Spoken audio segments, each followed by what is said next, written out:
Good afternoon. Thank you for joining us. A warning first that our first discussion will deal with topics of online exploitation and suicide.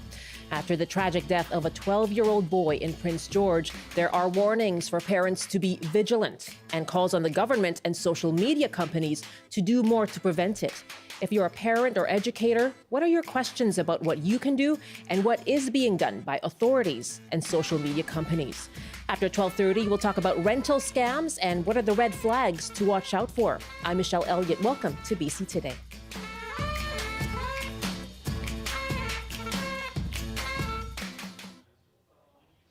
Thank you for joining us on CBC Radio 1. We're live streaming as well on CBC Gem, cbc.ca/BC, and on the CBC Vancouver YouTube page.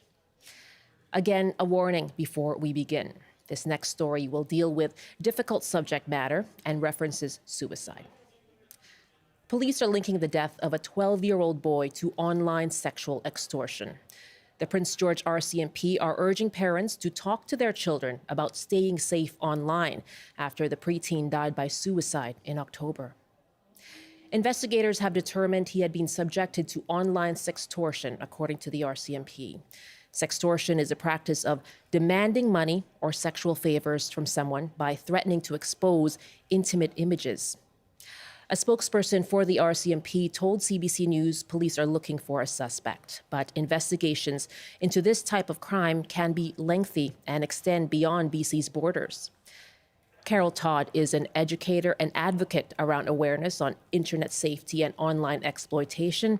She is the mother of Amanda Todd, who died by suicide related to extortion, sextortion, and online harassment in 2012. Carol Todd told CBC News predators are becoming more sophisticated in how they target children online.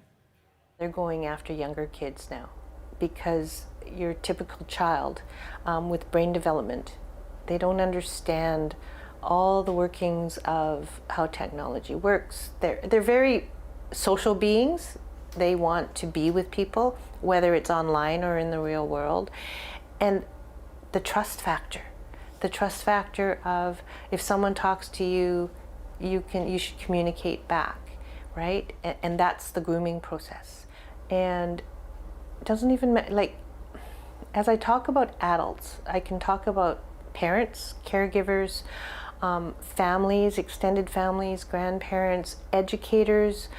We all have young people in our lives somehow, and it's our responsibility as adults to learn as much as we can so we can have those hard conversations with our kids, because we have to be able to get into their brains to tell them, to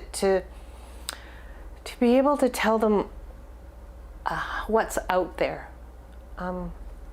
We used to talk about stranger danger in the creepy white van, right?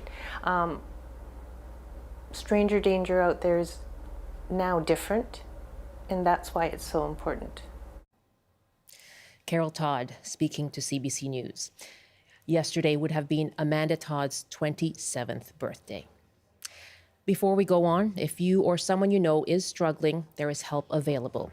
You can call the Kids Help Phone. That's 1-800-668-6868. 1-800-668-6868. You can chat live with a counselor on the website as well. Or call Talk Suicide Canada, 1-833-456-4566. We'll be putting that up on our live stream as well, those numbers all throughout this conversation, and I will be referencing them repeatedly as well. Well, last year, the Canadian Centre for Child Protection found a 150% increase in reports of sextortion to its tips line over a 6-month period. It also found 91% of sextortion victims were male. Signe Arneson is Associate Executive Director, and she says parents can only do so much, and social media companies must do more. I don't think it's about parents. I think we actually have to stop talking about parents. Parents are really engaged. Parents understand and are terrified of the risks that their kids face online. So I think that even in this particular case, the parents of this 12-year-old were heavily involved. And imagine your only option being to come out and say, we did a lot, but parents need to do more. It's not feasible. It's not realistic. Kids are carrying these devices 24/7. We need these companies. This kid was on Snapchat to be held accountable for keeping their platforms safe, knowing that kids are predominant users of them. We have got to start demanding through government action that these platforms are safer for kids to use. That's Signe Arneson, Associate Executive Director of the Canadian Centre for Child Protection. RCMP are saying they are making this case public after consulting with the child's family, who want to raise awareness about the risks of online sextortion. We have two guests with me now to discuss this and to talk more about how to identify those risks. Jessie Miller is a founder of Mediated Reality. That's a social media education company. And Tiana Sharifi is CEO of the Exploitation Education Institute. They'll be our guests, and you can give us a call. What are your questions about what parents and adults can do to protect children from online exploitation? What responsibility should social media and governments take to prevent it? You can call us now, 1-800-825-5950, 604-669-3733. On your cell phone, you can hit pound 690. You can also email bctoday@cbc.ca. And Tiana and Jessie, welcome to the show. Thank you for having us. Thank you for being here. Thank you for joining us. This is a difficult conversation, one that I know strikes fear in so many parents' hearts. Tiana, when you hear that there has been this increase of reports of sextortion, Prince George RCMP said the same thing. They're finding an increase of those reports of those types of incidents rising every year. What are you finding?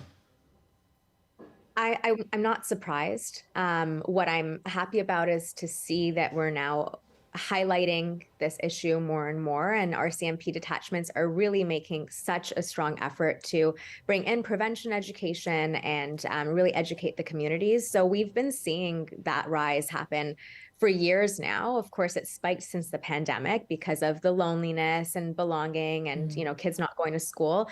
But it is definitely something that's very alarming. More platforms, more accessibility, and more opportunity for these sextorters. Jessie, what are you finding is behind that increase? Well, we're obviously seeing more avenues of exploration. We're also seeing a lot more offshore targeting of individuals. And so one of the bigger concerns is that we don't have proper age gating on these platforms when it comes to vulnerable users. So a number of them may lie about their age to get access to it. And it's a kind of a fib as opposed to a purposeful, deceitful access point.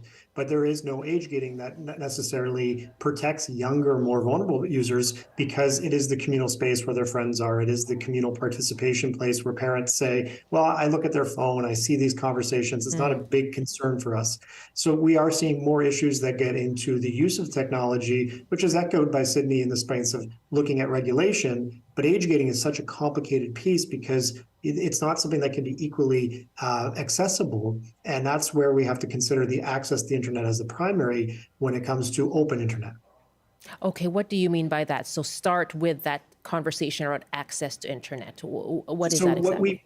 What we really value is that every individual who has access to a mobile device and has access to the internet can use the internet for the purpose of exploring the connected world. And so we see anonymous users bring concerns of safety in, let's say, a workplace, or when we see whistleblowers raise awareness around individuals who are in our society are of concern, we celebrate the internet for that anonymity piece.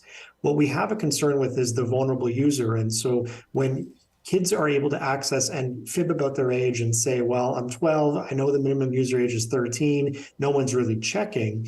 The concern then becomes, how do you regulate that space while still limiting access to people who are going to use the internet in anonymous ways for the purpose of making our society better? So it's that double-edged sword of predators thrive in the space. We also know that individuals who are looking to make the world a better place thrive. But if we regulate that, do we then silence voices that deserve to be online and are needed created online, but won't be there because you have some form of gating that controls that. And Tiana, is that what governments are trying to do? Is find that balance between protecting people from anonymous users who do have, these goals of exploiting people, while maintaining the internet for what can benefit society? That's definitely been a part of the conversation with government officials and agencies and organizations in collaboration with these larger social media platforms. I think that there's a lot of different variables to think about, because there's age verification, but there's also concerns such as being somebody that you are not familiar with, that you don't know, that has an age gap in their account, reaching out to somebody who's a minor. So I know that some platforms are starting to address that. But of course, again, we have the anonymity piece and the ability to make a profile off of, whatever you want it to be. I think that, something that we need to consider also is that as these platforms continue to advance and adjust, we're seeing a lot of anonymity around images and text sharing. And, Instagram has vanishing mode, and Snapchat, of course, has always had this idea of when you send a snap, it disappears after some time. Right. So I think it's really that piece of kids feeling and believing that the content they share is temporary. And how do we target that? That's not true. Exactly. And of course, the language that's used on these platforms sometimes indicates that it is true. So, a folder that's called "For Your Eyes Only" indicates that you have complete security over the content in that folder. I'd like to get more into that. As a parent myself, I feel that I am active online, but I'm constantly astounded by what I don't know, by what is still out there that I don't know. And that certainly my teens are more engaged with. And so I'm constantly doing the same thing, having those conversations, looking at phones, but I'd like to know more about even that, the language that is used, so I can be armed as well. Let me just reset here and put out our phone numbers again. My guest, Jessie Miller, founder of Mediated Reality, which is a social media education company. Tiana Sharifi is CEO of the Exploitation Education Institute. And we are asking you, what are your questions about what parents and other adults can do to protect children from online exploitation? And what responsibility should social media and governments take to prevent it? You can give us a call, 1-800-825-5950, 604-669-3733. You can hit pound 690 on your cell phone. By email, we're at bctoday@cbc.ca. I'll give out the numbers again for help. If you know someone who is struggling, the numbers for help are Kids Help Phone at 1-800-668-6868. You can go to the Kids Help Phone website for some live chat counseling as well. The Talk Suicide Canada number is 1-833-456-4566. You can also text 45645 between 4 and midnight. The website as well for the Canadian Association for Suicide Prevention provides a 24-hour crisis center. Let's take a call now from Bonnie in Victoria. Hi, Bonnie. What are your questions and thoughts about protecting kids from online exploitation? Yes, good afternoon. I know that the subject matter in regards to this is concerning, as well as I believe it would be important for us to include a curriculum in the middle school for sex education as a wholesome subject. And because that would also help with the recent issue regarding gender, including that subject as well. And I know from my own experience, my youngest daughter, she was involved in grooming and exploitation. And I believe that if we could include this subject and sex education in the curriculum for middle school, it would be helpful. That's a really good point, Bonnie, and I'm sorry that that happened. So I hope that there's teachers out there listening, Yeah. and that we may, I think it's crucial that we teach the children at such a vulnerable age in middle school and capture what it may eliminate these problems. And Bonnie, just as far as you're comfortable in terms of sharing, did you find you had help, resources to be able to deal with the situation your daughter faced? No, I didn't. Yeah. And I'm sure there was a lot more that she may have exposed that I'm not aware of. Unfortunately, what happened is it led her to be groomed by an adult male, and sadly involved with drugs to lead her to a drug overdose at age 17. So, Oh my goodness, Bonnie. so I feel for that boy who, the pain that he was dealing with to the extent. And I think it would be important to also include concerns about suicide and consent and as well, in the curriculum. What an important point and an important call. I'm so sorry for what your family has been through. Thank you very much for calling, Bonnie. Thank you. Yeah, you take care. That's Bonnie calling us from Victoria. Education at the middle school level, dealing with sex education and awareness about being vulnerable online. Let me go to both of you. Jesse, your thoughts on that? How feasible is that? How possible? Well, it's feasible and it exists. One of the points that is really important to recognize here, and it was brought up by the caller, and again, bringing those stories to the surface are important. We have not only curriculum, but programs like SOGI 123 that address issues that young people face. A 2017 study from the Oxford Institute for Internet Research highlighted that middle school kids don't have the mental capacity, the cerebral ability to navigate the social media world on top of their ever-changing world when it comes to peer-based interactions, hormonal changes, developmental changes, and again, environmental changes, going from environments that were very kind of primary to secondary and more independent. But when you add 24-hour communication to the mix and you have these in-depth relationships that occur and you have group chats, it's overwhelming for that capacity of brain.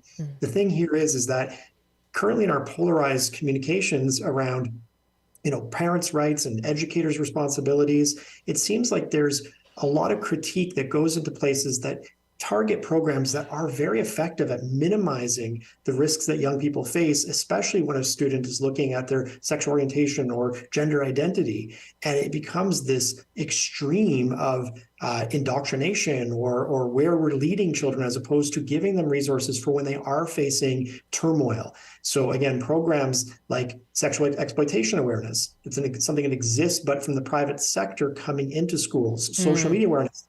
I've presented in Prince George this calendar year. I've presented in the communities where this family resides. And so for people to raise monies, parent advisory councils to bring programs in, it's great, but we have so many resources that are available. It doesn't mean that a young person is going to utilize it unless, of course, they know that they can feel safe communicating. And again, we can't speak to the specific individual, but some kids just don't feel safe. Tiana, what's needed when it comes to more education for young people? Yeah, I definitely want to echo what Jesse is saying, and also the caller. I absolutely agree. And I think we actually do see a reflection on the Erase BC website, which is part of the Ministry of Education, and the core competencies that are now being required for school districts. We've seen them add sexual exploitation education onto there. We've seen them add the idea of consent and digital consent. We provide student presentations that do revolve around the consent piece and what that looks like in person and digitally. So I do definitely agree and appreciate the sentiment that consent education is very important, especially teaching kids boundaries and what that also looks like on different platforms and in different types of realities. And I again, we're seeing the police detachments be the ones initiating, reaching out to agencies such as Jesse's and my own to bring in education, advocating for that. And I think that we need to see more parents, like Jesse was saying, and more school districts advocating for that as well. Okay, that will be an interesting conversation to follow up on then. Thank you for that. Allison is up next, calling from Victoria, as we talk about ways that adults can protect children from online exploitation and what responsibility should social media and governments take to prevent it as well. Allison, welcome to the show. Thanks for calling. Thank you. What did you want to say? Based on go ahead. what I know with YouTube and how they monitor the channels with the language that is used, I'm envisioning an app that does the same thing, that can be loaded onto the devices, and when inappropriate language is occurring, the kid's mother or father or both come up in a video saying, "This is not appropriate for you. Hang up, disconnect." And at the same time, that app can monitor where or search and hunt down where the inappropriate language is coming from. Okay, so technological interventions. Allison, thank you very much for your call and your ideas from Victoria. Tiana, what's available now? Could it be improved? Yeah, so what Allison was just touching upon does exist. So there are programs such as Bark Technologies and Bright Canary and many other ones that do have monitoring on a child's phone. I just want to give a very strong disclaimer that you should absolutely use parental controls. And you know, if there are programs that you are able to implement to monitor content, that is great. But do not think that just because you're implementing parental controls that you don't need to have conversations with your kids and that your kids will not come across inappropriate content or exploitative situations. So I just really want to emphasize that you should constantly be having conversations with your kids where you yourself are very specifically and explicitly explaining to your child what are the indicators of an unsafe account online? What are the indicators of unhealthy behaviors online? Because if we're not speaking it and we're not being specific, kids aren't going to know because it is a different form of reality. Jesse, your thoughts on, it sounds like parental monitoring and technical interventions? Yeah, we have so many options for parental monitoring. And I just want to highlight here, we're also running in parallel with an event out of Saskatchewan where a 14-year-old girl was targeted by somebody who she knew in the community, but the person hid behind fake accounts to make themselves seem more appealing. The reality here is that young people, whether the red flag goes up around an inappropriate suggestion or a red flag word, they are only going to be limited by the technology so much. And again, we take away the internet world, it's the same as a stranger coming up in the mall. And as echoed by Carol Todd, Amanda Todd's mom, we've gone from the white van asking about the lost dog to the fear of somebody messaging online. But these individuals run in a phishing scheme, hoping that one person out of 30 bites and they can get $500 or $1,000 out of somebody based on fear. When we take fear out of the equation, the person doesn't have the power anymore. So if we mitigate the concerns around shame, around sexual exploration or curiosities, if we highlight to kids what healthy relationships look like and what those relationships look like when they are digitized or suggested, and then highlight that, yes, peer-based or unknown person communicating can equally be destructive, That's where we give kids more power to bring their voice back to individuals who can help. And echoed in so many ways when it comes to healthy dialogue is that there's probably 50 kids today who are raising awareness around an issue that they have faced. Unfortunately, surrounding around the tragic events of somebody in a BC community who didn't maybe have the tools to reach out to somebody. But again, from all accounts, we know that the family was progressive, was having healthy dialogue, and did have good conversations. There's just a reason why that specific child still didn't feel safe. We need all kids in this province to feel safe talking about issues that they feel are untoward or suggestive. And if they don't, what is the reason from us as adults that we are preventing that from occurring? Let me ask you then, Tiana, as we wrap up, what is your advice for parents? We heard from Jesse just now. Have those conversations about healthy relationships, health, and your sexuality, and that will help you be able to understand boundaries and things like that. What would be your advice for parents listening and other adults who have, as Carol Todd said, we all have young people in our lives? Yeah, so I'm actually going to be specific here with a few different notes, especially as we leave off. The first piece is that even if you are having conversations with your kids, I strongly believe, and I know this sounds counterintuitive, but I strongly believe that your children should know if they're ever in trouble online or they do something wrong online, that the consequence will not be taking away their technology. Again, I know that sounds counterintuitive, but what we've seen, especially when we go into schools and we have disclosures from kids, is that a lot of them will be holding on to exploitative situations or sextortion or anything like that that's happened online.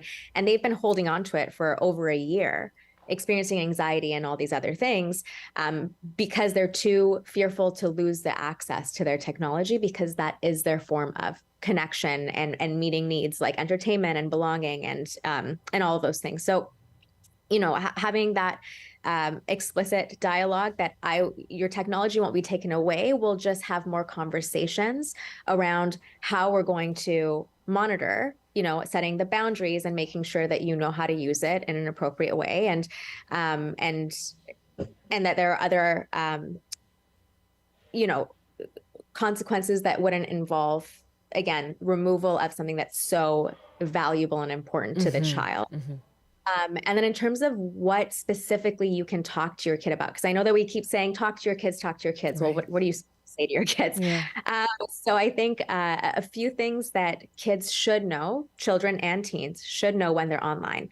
Number one is that if somebody starts to engage in any kind of sexual behaviors within a 48-hour period of connecting with you, that's not normal behavior. That's not typical.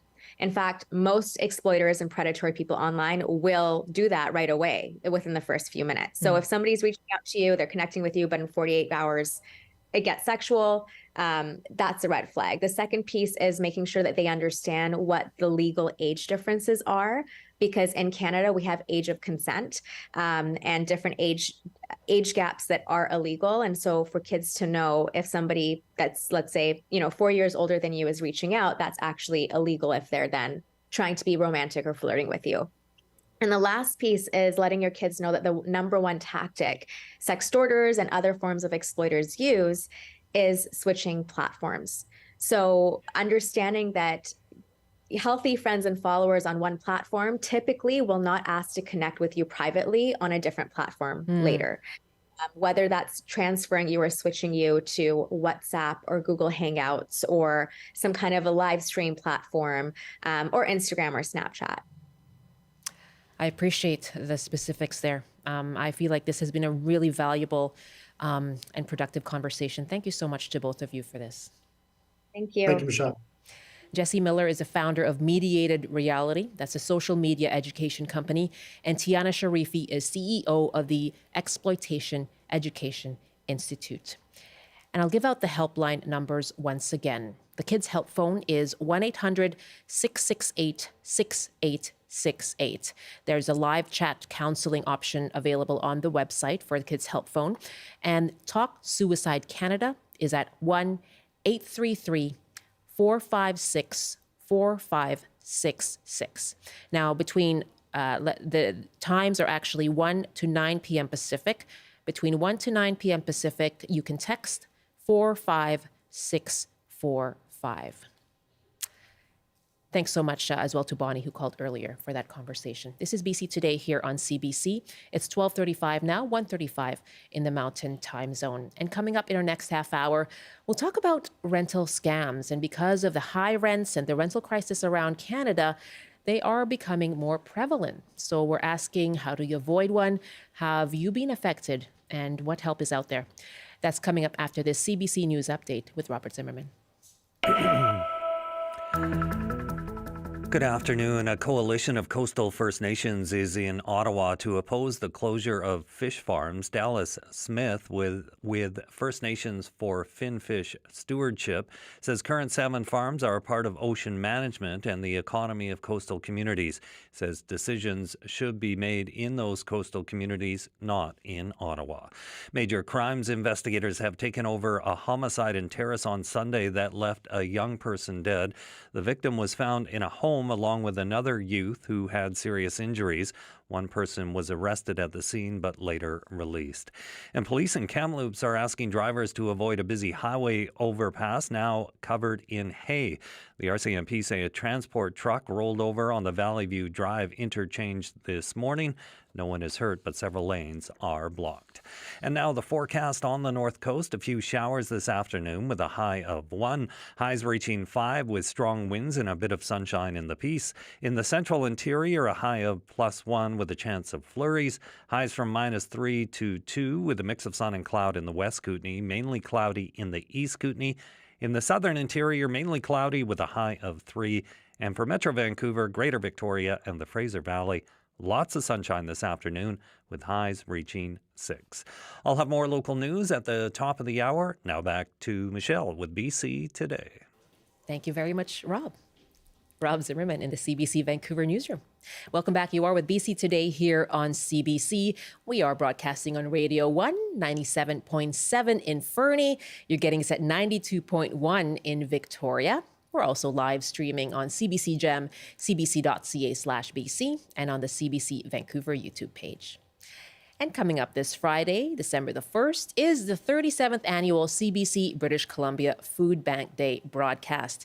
We do have a full day of special programming, all designed to inspire you to donate to the food bank of your choice in this province. Here's another of our food bank client stories. My name is Catherine Derhousoff. I was just thinking how far back the food bank goes in my life, and it's about 20 years when my son, who was a single father, and he was really struggling. So I looked around to see what was available to help him. I didn't feel that I needed a lot of help at that time. I was still working full-time, and I was a foster parent, and I was managing really well, but he was not. So I started taking him to the food bank every week, and he depended on it. It was wonderful. They gave him diapers. They gave him formula. They gave him, everything imaginable to a single father, and it really, really got him through. So once he got on his feet and he started working, he didn't have the need to go, so there was a bit of a break in there. But I started to look around at people in my neighborhood, my friends, my neighbors. A lot of them, particularly the ones from other countries, were really needing to come to the food bank, but they had no way to get there. So I started offering, because I drive, I have my own vehicle, I offered to take them on a regular basis, and I'm so glad I did. But anyway, 10 years ago, I had to have hip surgery. And that really changed my life a lot. I wasn't working anymore. I really hadn't saved any money. And one of my grandsons was living with me full time. And he's a really big guy who eats a lot of food. So I was coming on my own to the food bank to gather food for him and myself. And I'm still doing that. He's still with me. I've had to have another hip surgery about 5 years ago, so thank goodness I have a vehicle and I drive to the food bank. I still bring other people if anybody needs a ride. What I've noticed is more people are coming to the food bank, and that is where the money will go. Thank you very much to Catherine for sharing her story. And this Friday, December the 1st, is the 37th annual CBC British Columbia Food Bank Day. If you are inspired and able to make a donation, you can do so right now or at your convenience on our secure online donation site. That is cbc.ca/foodbankday. There you'll find a drop-down menu and you can direct your donation to the food bank of your choice in the province. And within a day, you will receive via email a tax receipt. Again, that's cbc.ca/foodbankday. And on Friday, we will have a special edition of BC Today from noon to 3 p.m. I will be co-hosting with North by Northwest host Margaret Gallagher. You can listen to us on CBC Radio and you can watch us as well on the live stream, CBC Gem or cbc.ca/BC. Looking forward to it. That's Friday, December the 1st, the 37th annual CBC British Columbia Food Bank Day. Now, one of those cost challenges is, of course, rent. And Vancouver leads the way, again, as the most expensive city in Canada for renters. That's according to a rental price report released this month by rentals.ca and Urban Nation. According to experts, that rental crisis is what's making rental scams more prevalent and predatory. We'd like to hear from you. Have you been affected? How do you spot the signs of a rental scam? What are the red flags to watch out for? You can give us a call, 1-800-825-5950, 604-669-3733. You can hit pound 690 on your cell phone. By email, we are at bctoday@cbc.ca. I have two guests with me in studio for this conversation. Nisha Hothi is Director of Marketing and Communications with the Better Business Bureau of Mainland BC, and Robert Patterson is a lawyer and tenant advocate with a Tenant Resource Advisory Center. Hello to both of you. Thanks so much for being here. It's great to have you. I think this is something that so many people either have experienced or can relate to. Anisha, the Better Business Bureau actually lists the top 10 scams, Yes. Riskiest scams in the country, and rental scams came in at number 7. Yeah, it was new to our list this year. We come out with a report every March that references the year before. So it's a 2022 report, and the 2023 report will come out in a few months. But rental scams were new to the list, which is, it was a little bit surprising, but also not, given the market and given the situation that we're in. The interesting part was, although it was reported less often, it was only reported about 1% to 2% of the total scams reported to us. It was about 40% susceptibility. So it was just shy of 43% actually. That means that, 4 out of 10 people who encounter a rental scam are falling for that scam. Okay. And that's concerning. Okay. And we'll get to how they work as well. But what's the draw for scammers? Well, I think they're in it to make that initial money. Sure. Right? So many. It depends on sort of the nature of the scam. Yeah. I think you see some folks are posing as landlords. The intention there is just to get that first month's rent or security deposit, Right. and then scram, make it so the tenant can't recover it. There are some landlords. I think there are other sort of more insidious scams where someone might get actual housing, but something in that situation is trying to deprive them of their rights. Landlords pretending though the law doesn't apply to them, acting as in flaunting it, and ultimately eroding that tenant's the quality of their housing, and maybe taking money they're not entitled to. So when you are dealing with calls, I would imagine that isn't included in the kinds of scams that you were looking at for your list. Yeah, we don't get as many of the once you've been there type Right. of scams, and I think there's a specific demographic we were talking about Right, offline that okay. encounters that type of a scam. We deal with most of the scams that are around people faking a property, so saying that they have a property to rent or saying they are the property manager for a legitimate property, but they actually aren't connected to the property at all. Wow. Can you paint me a picture of what actually happens? What's an example of something you've encountered? Here's one that happened earlier this year in the summer. So a woman out of Calgary with her husband and their pet were moving into Vancouver. And so they'd seen an ad online and she was concerned. She thought, I can't go see it in person. I should be concerned. I should do some research. She did the research. She checked the building, and the images from the listing were the same as what the building showed. So she thought, it seems okay. The supposed property manager said that they would even help her pick her up from the airport and et cetera, all these things. She gets a contract, signs, puts her first month, security deposit, pet deposit, sends it all over e-transfer, $5,500. Oh, wow. As we get closer, she calls to arrange the pickup from the airport, all excited. No pickups. They don't respond to calls, texts. They've now ghosted her. And so in further diligence, she realized that the name on the contract, the company name and the GST number don't match. And that, the email that she sent the money to was a personal email. It was not a business email. Wow. And so he wasn't actually the legitimate property manager of that listing. Oh, wow. Okay. So it was a personal email. That would have been a red flag. That is a red flag for sure. Okay. I know you were talking about the more long-term sort of ways that renters are falling victim, but what about those initial scams?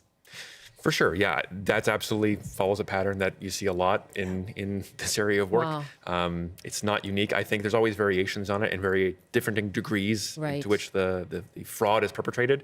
Whether I remember earlier this year as well, there was a story of folks who seemingly had rented out an Airbnb and then were posing as landlords to collect that, again, for deposit, first month's rent. Wow. I would note, a landlord can't actually require you to pay 1 month rent ahead of time. It's only due when you actually move in on the first day of the month when you're moving in. So maybe something for people in general to be aware of. You cannot be asked to pay a whole month upfront before the tenancy actually begins. Okay, so that's a misperception.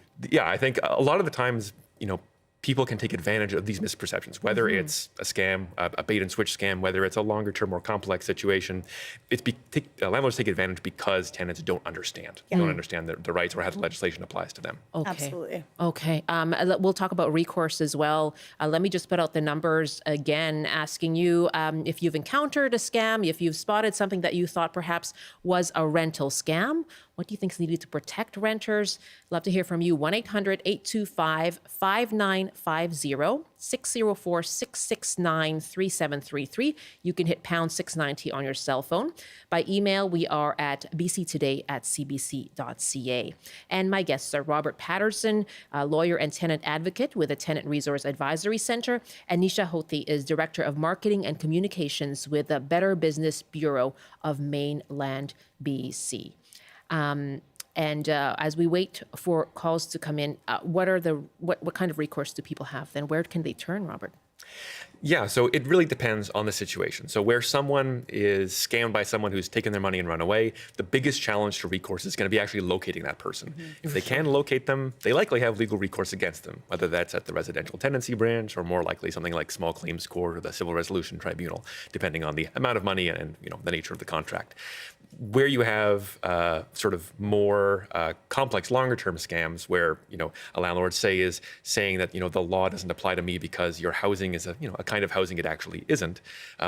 That's something where tenants can assert their rights at the residential tenancy branch, and that has to flow through that process. Okay, so going to your office. And what about the Better Business Bureau? What's your role? On our end, it's really about due diligence and teaching consumers and renters how to be diligent in advance. And so really looking at the contracts and looking at the listings. And so, for example, you see a listing, do a search again of the same images, do a Google search on the image. If that image is popping up in other regions, that means they've copied the listing, right? It's not legitimate. That's one. Look into the property manager. So bbb.org has business profiles for property managers, moving companies, etc. You'll be able to see their complaint history, their reviews, legitimacy. That's one thing. Go to the website, check that person really is on that site. There's a level of due diligence that, unfortunately we have to do in today's world of misinformation and disinformation. Yeah. And what about when, say, you get to the point of an agreement being sent to you? What's the wording that you should be looking out for? Well, a couple things I can say is that, do reference the GST number, look at it and check it on the Government of Canada website. It seems like such a detailed thing to look at. Yeah. But that tells you if that GST number, what company that GST number is attached to and if it's still active. Because you could just put a number out there. We never look at that, right? Right. And where is the money going and who is it going to, right? So if it's a property management company, checking the company, really just taking stock of all of the terms and conditions and being aware of that. And then from your end, you've got more details than I. No, yeah, I think there's a couple other tools tenants can use as well. One thing to make sure that you're dealing with the actual owner of the property, the tenant can do a title search for the rental property at hand. Sure. So, you get that contract, list the address. It should also list who the landlord is. You can go find out, are they the registered owner? Or if they're not, they got to start explaining why they're an agent or what that relationship actually is. So that's one really important thing to do. as well, when you get that initial contract, it is always good to look through those terms, because even if, there might be things in there that are red flags for longer term problems you're going to have in that tenancy. If a landlord might be going to say, put in a term that says they don't have to repair anything. That's not legal to do. But if it's in that contract, you might realize, down the road, there's going to be conflict about that, and I'm going to have to, if I take this tenancy, get into a fight to assert my rights. A fine-tooth comb. Yeah, is what absolutely, you absolutely. need for these agreements. Really good practical advice there from my guests. That's Anisha Hoti and Robert Patterson. We're asking you, what are the red flags you watch out for? Have you spotted signs of rental scams yourself? You can give us a call. Let us know. 1-800-825-5950, 604-669-3733. And Francine is joining us from where rent is expensive in Whistler. Hi, Francine. Hi, how are you? I am fine. What did you want to share? Well, the story has been going on for years and years. I've had friends who have been, victims of this sort of thing here in Whistler, where someone would make appointments with 10 different people, let's say, on a day. Some show up at 9, 10, 11, 12. They all leave a deposit. They're all given a fictitious key, and they're told that the place is secured, and they all show up the same day, let's say on December 1st, and there's all these people trying to get into the property, and they realize they've all been scammed. Right. So my suggestion is this, especially for people that are listening, is if you have an appointment with the landlord, show up 3 or 4 hours or 2 hours before. Park your car and watch how many people come and go. Right. Yeah. Because if it's a revolving door, there's something not right. How many people are you going to interview? When they give you a key, can you open the door with that? Can you test the key before you leave? Those sort of a thing are practical, things to do, because there's so many scammers. Up here in Whistler, it's, they'll gain entry to a house, make you visit the house. I've seen it, I've heard it, and it goes on all the time. It's been going on for years. Francine. And the police can't do anything about it. Francine, thank you very much for your call from Whistler. And yeah, we'll go through some of our suggestions there as well. But I think of Whistler, a place where a lot of people move to just for work, young people. What makes would-be renters more vulnerable? You said that it was a 40% susceptibility. Yeah. I think they also know who's going to be moving and when. So if you think about it, you've got a student population that's looking for housing at the beginning of a semester. So that's a high time. They look for people who are coming from out of town, because if you were moving, so for example, our earlier example, Calgary to Vancouver, and they don't have someone local to look at the space. That's one of the tips we give, is that find someone that you trust locally, whether it's a work colleague, if you don't have family there, friends there, find someone that you can trust. You can go see the space in person, because photos won't tell you everything. Often, and this is even sometimes just a mistake, genuinely, but people will take photos the first time around. And then when a tenant moves out, they'll just use the same photos from before. But there could be damage now. There could be issues. Things could have changed. But having someone go in person ensures that they also get to meet whoever is posing as the landlord, property manager, et cetera. And there is something to be said about your gut. We talk about this a lot, but sometimes that gut check is what will let you know this isn't right. Something's not right here. Use those spidey senses. Absolutely. Robert, what makes someone vulnerable? I think you look at just how desperate people are to get housing. It's such a dearth of available, affordable housing. Those that have any kind of housing are fighting tooth and nail to stay in their homes, despite, lack of protection around there. And anyone who's pushed out of that situation, you're left sort of scrambling for crumbs at the end of the day. So I can see why so many people want to get that deposit down, get that contract signed, secure someplace to live to avoid being homeless, because that's such a real threat. And right. And if the would-be landlord is demanding for things to go faster, you want to go at their pace because you don't want to lose your chance. Exactly, yeah. And it's an intractable problem. The real fire that fuels this is that desperation for housing. Lack 100%. of housing. You feel that same? Absolutely. I think housing is it's such a crunch, and it's such a difficult market that this is a scam that's only going to grow. And so that fine-tooth comb is so very important. Jim is calling us from Vancouver, and you had a question about the example that Nisha gave, Jim? Yes, thank you very much. Did that lady get her $5,500 back? No, unfortunately, she sent it via e-transfer to a personal email where she has no recourse. And so this is another thing. If you are going to send money to someone, I mean, we always say, online shopping, use your credit card because there's a fraud protection aspect. When you're paying a landlord, if you're using a check, at least you can do a stop payment should you find something is wrong. If you've been with a landlord for a long time, I can understand moving to, Interac or something along those lines. But if anyone asks you to pay via PayPal or any of these kind of unusual payment methods up front, that is a huge red flag. And do not send an e-transfer for the first engagement, and don't send the first full month, right? Send that security deposit if you're trying to secure something, but that's it. You don't have to. Thank you very much for that follow-up question, Jim, in Vancouver. As we wrap up here, we've given people, you've talked about tools people can have and what they need to do up front, but what about governments and authorities? What do they need to do? Robert. Yeah, I mean, I think we often think about, landlords' housing as a place where you expect there to be regulation, control, listings. Really, there's not much out there. For landlords, we don't have a licensing process that would allow you to, if all landlords had to have a license, be provincially licensed, you could look up the name of the landlord that's talking to you and see, are they actually licensed properly as a landlord in the province? If they aren't, well, that's a very easy and obvious immediate red flag. I mean, it's good that tenants do have the places like the Better Business Bureau where there is sort of an ad hoc people-supported registry. Yeah. But the fact that a landlord doesn't have to register opens up these kind of things. Things like building a provincial list, even just a list of landlords. This is just sort of the tip of the iceberg of the kind of issues that can address. Things like a security deposit. It's interesting that there's no requirement that a landlord hold that in trust for the tenant. It's kind of that landlord's money until the end of the tenancy. That leads to so much conflict. It leads to so much abuse.